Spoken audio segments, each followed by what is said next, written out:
सोमवार 6 जानेवारी रोजी पहाटे 1 वाजण्याच्या सुमारास सोलापूर पुणे महामार्गावर तेलंगवाडी गावाजवळ माल ट्रकला आग लागून मोठे नुकसान झाले। प्लास्टिक वस्तू तयार करण्यासाठी उपयोगात असणारा कच्चा माल मुंबईवरून हैदराबाद येथे घेऊन जात असताना ट्रकमध्ये शॉर्ट सर्किट झाले आणि आग लागली।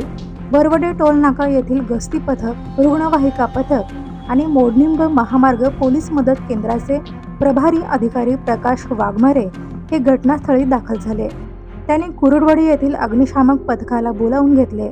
आग आटोक्यात आणण्यासाठी शर्थीचे प्रयत्न केले, परंतु प्लास्टिकच्या कच्च्या मालामुळे शेवटपर्यंत आग विझली नाही।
जयेश दर्बी कलेक्शन कॉटन, लिनन यासह अनेक ब्रँडेड कंपन्यांच्या शूटिंग शर्टिंग साठी जयेश दर्बी कलेक्शन, 7 रस्ता मोदी पंकाविहिरी जवळ सोलापूर।